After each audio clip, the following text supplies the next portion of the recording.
Hello and welcome to this month's Maggie Moment. Today I want to chat about separation distress, separation anxiety.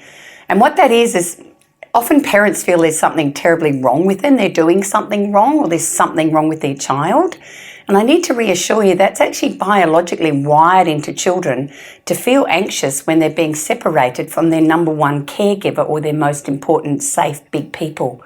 So it's absolutely normal, because if they weren't biologically able to feel a little bit anxious when they're separated from you, they can be taken by people who aren't safe. So you can see there's a reason for it.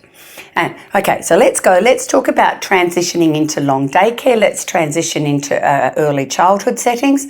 And I have worked with a beautiful girl who had a really traumatic separation anxiety that was managed really poorly in her setting. And not only was she held really tight when her mum left, so far too firm. So what that happens to a child who's experiencing distress as mummy walks away and moves away from her, she is now being traumatised by being held too tightly by a person she doesn't know and doesn't trust. Not only that, they put her in the storeroom so that her mum couldn't hear her crying.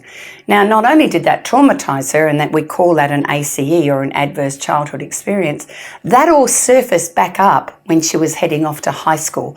So again, learning to do these transitions as gently as possible, recognising that some of our children are a little bit more sensitive to separation distress than others. Some of our kids, I call rooster kids, tend to have less of it. But once again, it's not a sign that your parenting is a problem. It's a sign that we need to address this as a sensitive child that really feels safest, closest to you.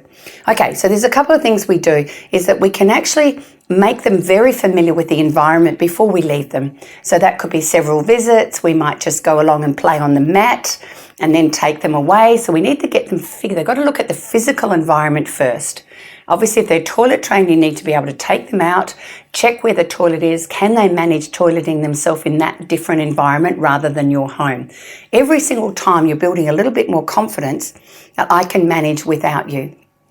And the other part, I think, while you're at home still, have moments where you can leave your child with somebody else who's in their safe circle, whether it's dad or nana or grandma or an auntie or someone, and you let them know, I'm going to go now, but I will be back.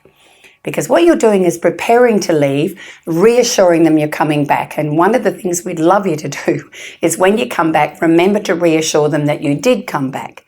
So once again, we're gradually building new neural pathways of expectation so that they can understand that you will leave them, but you're not leaving them forever. You're just leaving them for a time, because time is not easy for children to understand. And then one of the other things I know that helps is, as we come into leaving them, we need you to be in as best possible state as possible. So that might mean you might have been singing fabulously fun songs in the car so that they're full of lots of beautiful neurochemicals that are positive. I recommend tickling them high on the back as you head them to the door, because we know that's an accelerator button that makes serotonin, so they can feel really flooded with something that's positive, which gives the early childhood educator a little bit more time to get them into a game or play. And I do recommend you bond them with one particular educator if possible, so that they get to find one new big person who keeps them safe. And then gradually in time, they will gradually be able to connect with the others. So rather than a different one each day, it's just helping that transition. And then my other suggestions are making sure a part of you stays with them, whether it's a scarf, whether it's a lovely photograph that they can wear on a lanyard around their neck, whether it's a little special thing you've put in their pocket, or whether you are going to promise that you're going to send them rainbows. You have a special soft toy in their bag. So in other words, to bridge the gap of separation, leave something with them. And again, gradually extending the times you leave. And then the last big tip that comes from early childhood educators particularly is make a quick getaway.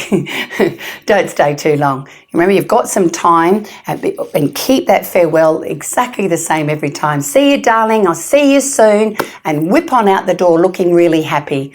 If your child detects that you're distressed, then they're going to catapult into the same place. So I hope that's given you some wonderful ideas, knowing it's completely normal, and with tiny steps that become big steps, you can overcome it.